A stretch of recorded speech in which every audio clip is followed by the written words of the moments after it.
Hello friends and welcome to my channel. Year 2021 is going to be very special for all the Indians who are scattered all over the world. The important reason is that 2021 is going to be the 75th anniversary of India's independence. And another important point, another important reason to celebrate 2021 is the 158th birth anniversary of spiritual guru Gurudev Yogi Aurobindo. Aurobindo's contribution in India's freedom struggle is very important. He helped number of freedom fighters when he was serving as the principal at the Baroda College.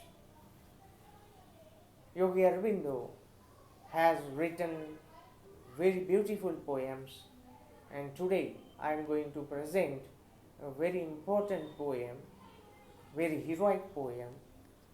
It is about the deeds, about the heroic deeds of Baji Prabhu Deshpande. Baji Prabhu Deshpande was the knight of Shivaji's army, the great king, the great Maratha king Shivaji Maharaj. And it is because of Baji Prabhu's painstaking efforts and the valor he has shown in the battle of Ganesh Khind, Shivaji Maharaj very safely reached to the Raigad.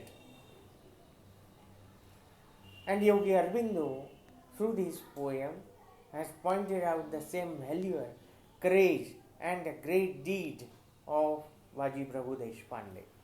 I read out the poem for all of you. That is Baji Prabhu. A noon of Deccan with its tyrant glare oppressed the earth.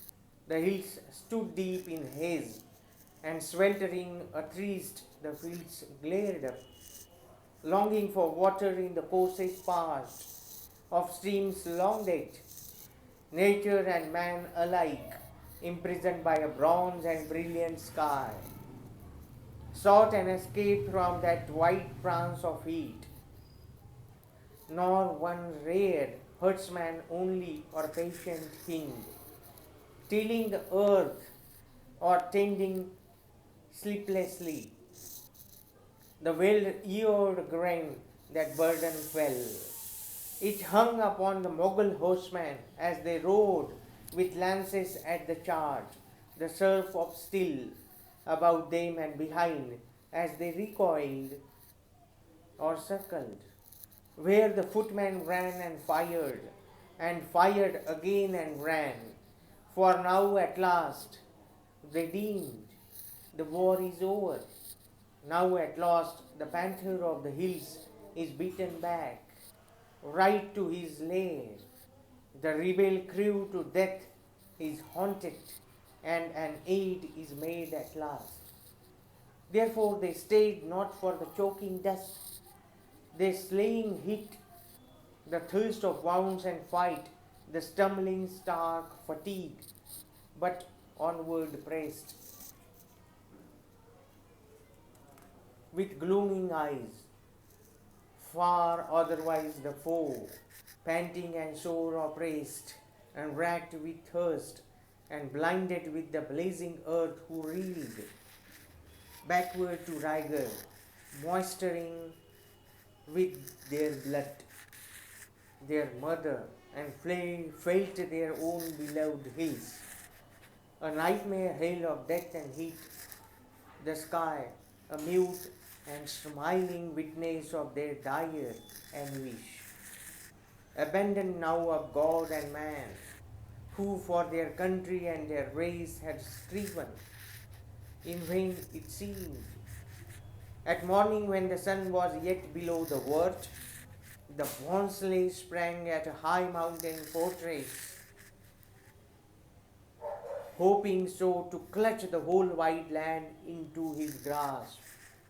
But from the north and east the Mughals poured, swords numberless and hoofs that shook the hills, and barking of 100 guns, these bore the hero backward, silently with set and quiet faces drew fighting back. The strong Marathas to their heels, only their rear sometimes with shouted slogan leaped at the pursuer's throat or on some rise or covered vantage stayed the Mughal flood a moment. Ever foremost where main fought was Baji Prabhu seen like a wild wave of onset or a cliff against the surge. At last they reached a tiger-throated gorge upon the way to Raigar. Narrowing there the hills draw close and their forbidding cliffs threaten the prone incline. The Bhosle paused. His fiery glance travelled in one swift jet. Hill, gorge, and valley with speed returned, mightily like an eagle on the wing, to a dark youth beside him, Malusare the younger, with his bright and burning eyes, who wordless rode quivering as on the leash. His fierce heart hungered for the rear, where death was singing mind the laughter of the swords. Ride Suryaji, the chieftain cried, his look inward intent, and swiftly from the rear summoned the Prabhu. Turning at the word, Suryaji whose sped down the rock's twin slope into the trenched valley's depth. Swiftly, though burdened with a nation's fate, they reached where in stern silence fought and fell, their iron hearts broken with desperate toil. The southern roar, and to the Prabhu gave the summon of the chief, ride Baji, ride. The Bhosle names thee, Baji, and Baji spoke no word, but stormed with loose and streaming rain to the high frowning gorge, and silent paused before the leader. Baji, more than once in battle thou hast stood a living shield between me and the foe, but more today, O Baji, save than any single life. Thy nation's destiny, thou seest this gorge, narrow and fell and gleaming like the throat of some huge tiger with its rocky fangs, a grain for food. And though the lower slope descends too gently, yet with roots and stones, it is hampered, and the higher prone descent impregnably forbids assault, to steep the sides for any to ascend and shoot from vantage. Here might lion-hearted main, thou few delay host, Baji, I speed to Raigar in 2 brief hours return. Say with that force thy iron heart can hold the passage till I come. Thou seest our strength, how it has melted like the Afghan's ice into a pool of blood. And while he paused, when he had been chosen, spoke an iron man with iron brows who rode behind the chief, Tanaji Malusare, that living sword. Not for this little purpose was there need to call the Prabhu from his toil. Enough, give me 500 men, I hold the pass till they return. But Shivaji kept still. His great and tranquil look upon the face of Baji Prabhu, then all back with wrath, wrinkling his fierce hard eyes. The Malusari, what ponders then the hero? Such a man of main, he needs not like a pretty swords, a force behind him, but alone will hold all Rajasthan and Agra and Kabul from rise to set. And Baji answered him, Tanaji Malusare, not in this living net of flesh and nerve, nor in the flickering mind, is a man's manhood seated. God within rules us, Who in the Brahmin and the dog can, if he will, show equal Godhead? But my main is mightiness achieved. Baji or Malusare is but a name, a robe, and covers one alone. We but employ Bhavani's strength, who in an arm of flesh is mighty as in the thunder and the storm. I ask for 50 swords. And Malusare, well, Baji, I will build thee such a pair as man had never yet when we return. For all the Deccan brightening shall cry out, Baji the Prabhu burns. And with a smile the Prabhu answered, me thou shalt not burn, for these 5 feet or more of bone and flesh, whether pure flame or jackals of the hills, be fattened with rich rags, may well concern others not Baji Prabhu. And the chief, with the high calmness in his shining look, we part, O friend, but meet again we must, when from our task released we both shall run like children to our mother's clasp. We took from his wide brow the princely turban sworn, with agate, diamond crowned, and the head of Baji set the gleaming sign, then clasped his friend and followed by the streaming host that gathered from the rear to farther hills, rode clattering. By the Mughal when approached, Baji and his Maratha soul remained, watched by the mountains in the silent God. Small respite had the slender band who sailed, fit constant with that brittle hoof of steel.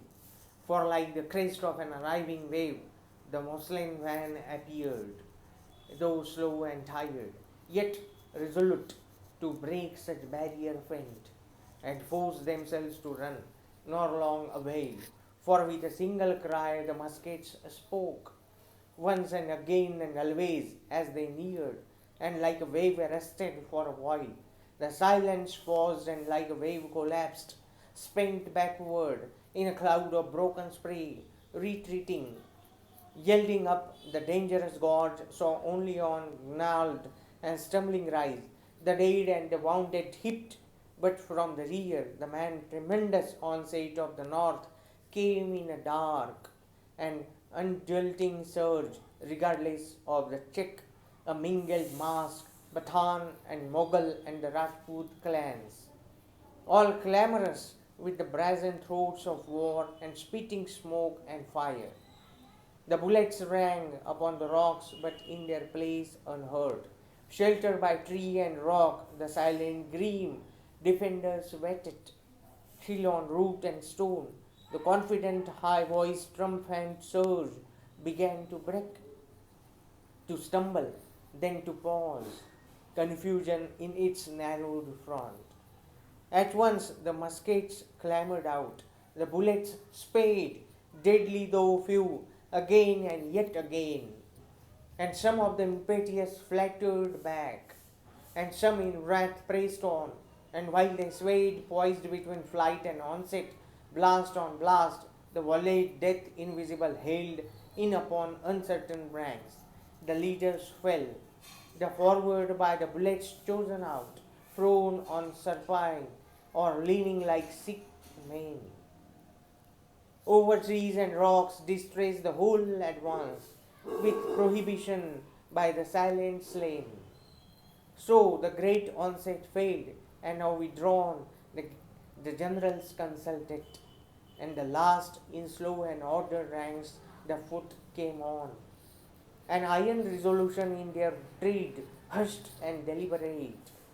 Far in the van, tall and large, leaned a formidable array. The Pathan infantry, a chosen force, lower in crest, strong frame, the Rajputs marched, the chivalry of Agra led the rear. Then Baji first broke silence. Lo, the surge! That was but spray of death we first repelled, chosen of Shivaji, Bhavani's swords, for you the gods prepared. We die indeed, but let us die with the high-voiced assent of heaven to our country's claim enforced to freedom. As he spoke, the Mughal lines entered the menacing white-throated gorge, carefully walking, but not long that care endured, for where they entered, there they fell. Others behind in silence turned, advanced. They came, they died, still on the previous dead. New dead fell thickening. Yet by paces slow, the lines advanced with labor infinite and merciless expense of valiant men. For even as the slopes were filled and held, still the velocity and lethal range increased of the Maratha bullets. Dead rather than living held the conquered slow. The living who half broken, paused, abridged yet wide. The interval opposed advance, daunting those resolute natures. Eyes once bold, with a gloomy hesitation, reckoned up the dread equivalent in human lives of cubits and of yards, and hardly hoped one could survive the endless, unacquired country between. But from the southern wall, the muskets did not hesitate, but urged refusal stern, the bullets did not pause, nor calculate expense. Active they thronged, humming like bees and stung strong lives to death, making a holiday of carnage. Then the hates that flanked pushed swiftly to the front, the center yet unheard, where Rajasthan, playmate of death, had sent her hero sons. They with rapid royal reckless pace came striding over the perilous fire-swept ground. Not answered uselessly the bullets thick, nor paused to judge, but over the increasing dead. Leaping and striding, shouting, sword in hand, rushed onward with immortal courage, high in mortal forms, and held the lower slope. But now the higher incline, short but steep, baffled their speed, and as they clambered up, compact and fiery, like the rapid breath of Agra's hot simum, the sheeted flame, blazed bullets, down they fell with huge collapse, and rolling with their shock drove back the few who still attempted. Band advanced, retreat, threatening disgrace and slaughter for a while, like a bound sacrifice, the Rajput stood, diminishing each moment. Then a lord high crested of Rathore clan stood out from the perplexed assailants, with his sword beckoning the thousands on against the few, and him the bullets could not touch. He stood defended for a moment by his lees, not yet exhausted, and a mighty shout rose from behind. In a violent flood, the Rajputs flung themselves on the incline like clambering lions. Many hands received the dead as they descended, flinging back those mournful obstacles, and with a rush the lead surmounted, and on level ground stood sword in hand. Yet only for a while, for grim and straight the slogan of the South leaped with the 50 swords to thrust them back.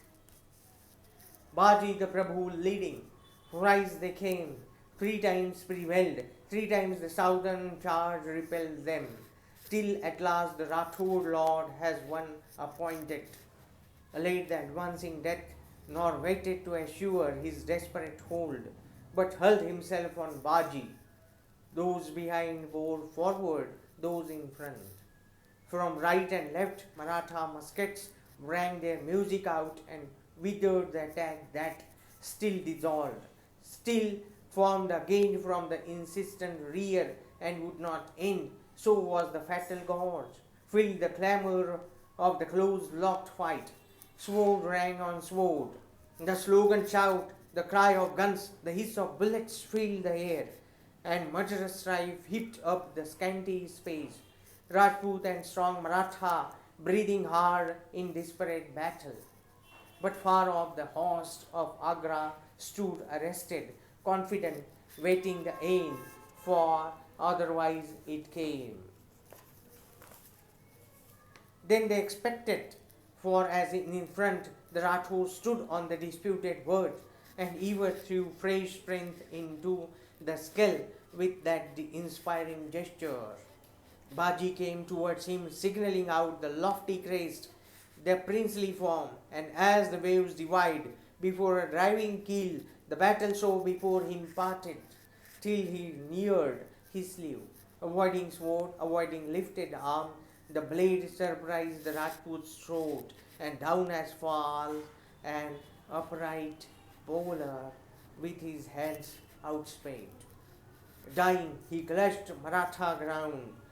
Loud rose the slogan as he fell. Amazed, the eager host of Agra saw reel back. The Rajput battle, desperate victory, turned suddenly into entire defeat. Not headlong, but with strong discouragement. Sultan, convinced, rejecting the emprise. As they retired, the brilliant Pathan, when assumed the attempt, exhaust, the generals cried. Exhaust the stubborn mountaineers, for now, fatigued with difficult efforts and success, they hardly stand, weary, unstrung, inert. Scatter this fringe, and we march on and seize Rajgarh and Shivaji. Meanwhile, they too, not idle, covered by the rocks and trees, straining for vantage, pausing on each ledge, seizing each bush, each jetting promontory. Some iron muscle climbing of the south lurked on the gorge, gloomy walls unseen. On came the Pathans running rapidly, but as the nearmost left the rocky curve where lurked the ambush, loud from stone and tree the silence spoke. Sideways in front, behind death clamoured, and tall figures strewed the ground like trees in cyclone. Appalled the rest,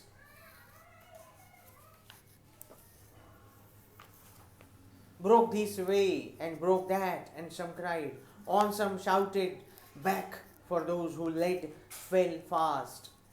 So the advance dissolved, divided, the more the in haste towards the plains, greeted with death even while they ran, but others forward, full of panic courage, drove towards the foe.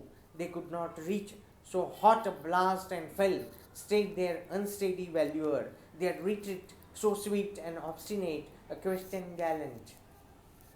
Few through the hail survived. With gloom their chiefs beheld the rout, and drowning back their host, in dubious counsel met, whether to leave that gorge of slaughter unredeemed, or yet demand the price of so immense a loss.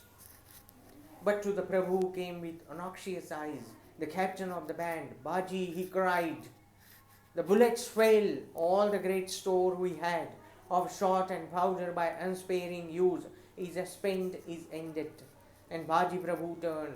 One look he cast upon the fallen men, discernible by their attire, and saw his ranks not greatly thinned. One look below upon the hundreds strewing thick the gorge, and grimly smiled. Then where the sun in fire descending stooped towards the vesper world, he gazed and cried, make iron of your souls, yet if Bhavani wills, strength and the sword can stay our nation's future from overthrow till victory with Shivaji return. And so they waited without word or sword.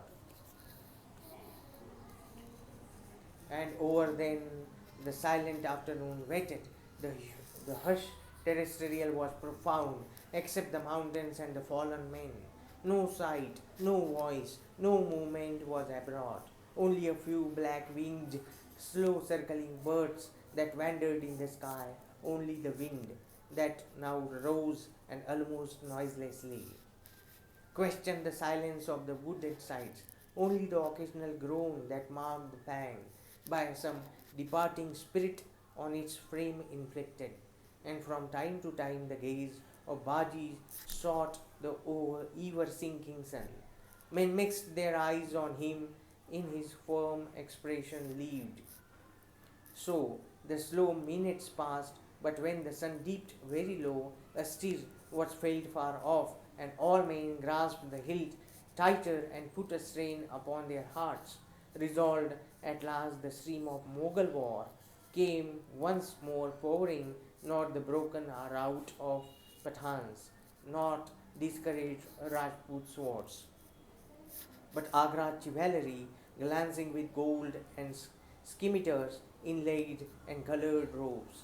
Swiftly they came, expecting the assault, fire winged of bullets and the lethal rain. But silence made them and to their intent, so ominous it seemed. A while they paused, fearing some ruse, though for much death prepared, yet careful of prevention, reassured. Onward with high shout they charged the slow. No bullet spade, no musket spoke, unhurt. They crossed the open space, unhurt they climbed they rise. But even as their hands surprised, the shrubs that fringed the vantage, swords unseen, hacked at their fingers, though the bushes thrust, lances from warriors unexposed bore through their bosoms. From behind the nearest lines, pressed on to share their fate, and still the sea of men bore onward, till with violence stained. They reached the perilous crest. There for a while a slaughter grim went on, and all the world was heaped and walled and thickly fortified with splendid bodies. But as they were piled up, the ranging host behind tore down their dead and mounted till at last the force prevailed. Of obstinate numbers and upon a crest, swarming with foemen, fought against desperate odds the southern refuge. Small was the space for fight, and meeting strength with skill and force with soul, the strong and agile keepers of the hills prevailed against the city dwelling host, with covert and the swiftly stabbing blades, overpowering all the fainters of Agra's schools.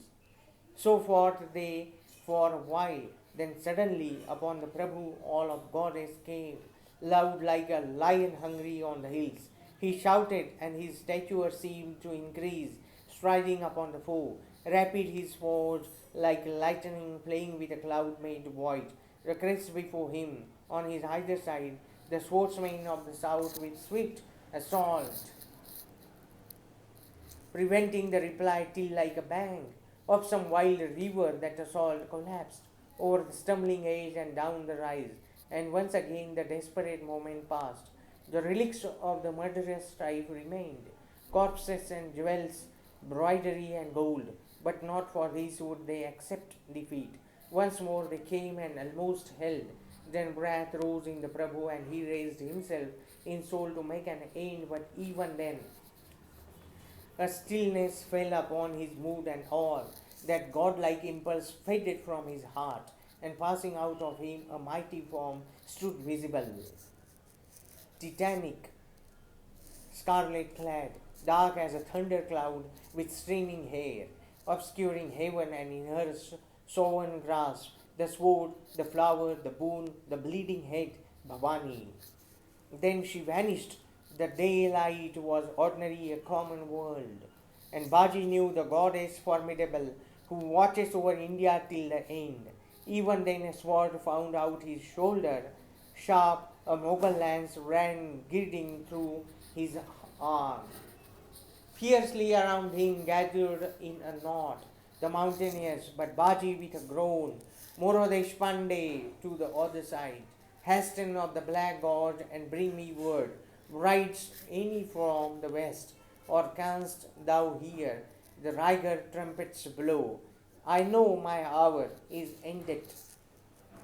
Let me know my work is done. He spoke and shouted high the slogan loud. Desperate he labored in his human strength to push the Mughal from the gorge end with slow compulsion. By his side fell fast Maratha and Mughal, and on his limbs the swords drank blood. A single redness grew his body, yet he fought. Then at his side, ghastly with wounds, and in his fiery eyes, death and rejoicing, a dire figure stood. Morodesh Pandey, Baji, I have seen the Riger lances, Baji, I have heard the trumpets conquering with his cry. The Dean, he spoke, then dragged upon a Mughal corpse, fell prone, and Baji with a gruesome hand wiping the blood from his fear-staring eyes, saw around him only 15 men, wrecked all of his 50. But in front, behind, on either side, the Mughal held the gorge. Groaning once more, the grim Maratha turned, and like a bull with lowered horns that runs, charged the excellent foe behind. With him, the desperate survivors hacking ran, and as a knife cuts instantly its way through water, so the yelling Mughal wall was cleft and closed behind. 8 men alone stood in the gorge's narrow end, not one unwounded. There were hardly 3 abreast have room to stand. They faced again the foe, and from these latest hold Baji beheld, mounting the farther incline, rank on rank, a mass of horsemen galloped far in front, some 40 horse, and on a turbaned head, bright in the glory of the sinking sun. A jewelled agate blazed, and Baji looked over the wide and yawning field of space and seemed to see a fort upon a ridge, rigor, then turned and sought again the moor. So for few minutes desperately they strove. Man after man of the Marathas fell till only 3 were left. Then suddenly Baji stood still and sank upon the ground. Quenched was the fiery gaze, never nerveless the arm.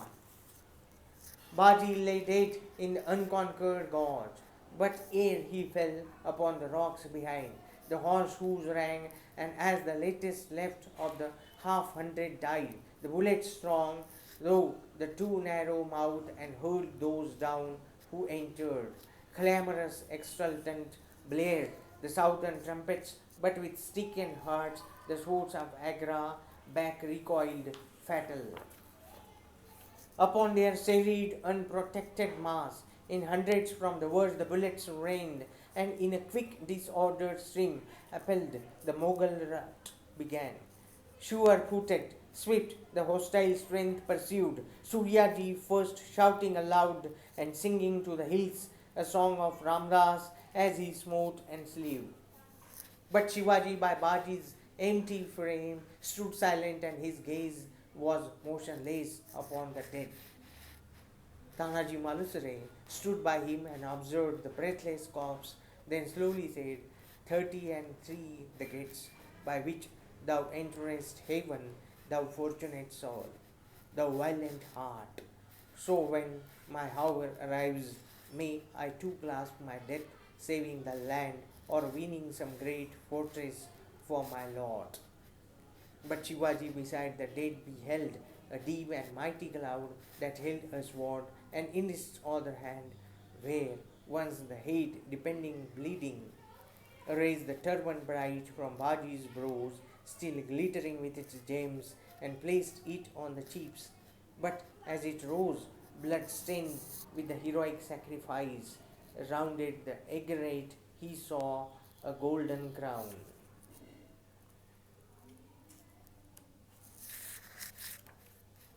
So this is a very great poem by Aurobindo about the describing the valor and the courage of and sacrifice of Baji Prabhu Deshpande for the Swaraj. A very great poem. Thank you so much.